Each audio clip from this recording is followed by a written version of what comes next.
यो रतुवा खोलाको दुईपट्टि तर्फबाट चाहिँ भोट अनि आयो ल यो तपाईँहरूको दुवैतर्फ मेरो हुन्छ भन्दै विजय हुँदै जानुहुन्छ काम चाहिँ जिरो अहिले जनता दुःख पाएर के अरे बर्खा लागेपछि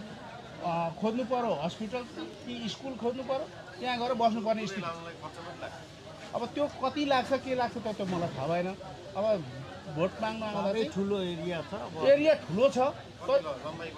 लम्बाइ तपाईँको यहाँदेखि कति होला नि लगभग 12 किलोमिटर जति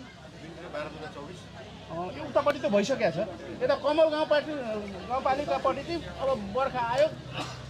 पेलेकै बाढीले अनि जनता सुकुम्बासी भएको भएकै नगरपालिकाले उतापट्टि गरिसक्यो दिएको छ यता कमल गाउँपालिकापट्टि छैन यतापट्टि हेरेको छैन कति यो चुनाव आयो कति कुरा गरे यही तपाईँहरू ढुक्क हुनुहोस् यो तटबन्धन हुन्छ तपाईँहरू यो बर्खामा तपाईँहरू ढुक्कले सुत्न पाउनुहुन्छ भन्ने मात्रै आएको हुनाले यसमा हजुरको केही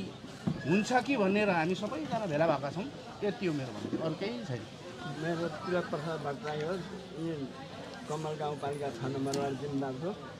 मैले उहाँले जुन भन्नुभयो नि मेरो पनि त्यही मात्रै सहमति हो अरू केही छैन यो तटबन्धन यतापट्टिको तटबन्धन जसरी अरूले चाहिँ आश्वासन देखाए हजुरले चाहिँ यो गराइदिनुपर्छ भन्ने मेरो पनि कुरो हो यो हुन्छ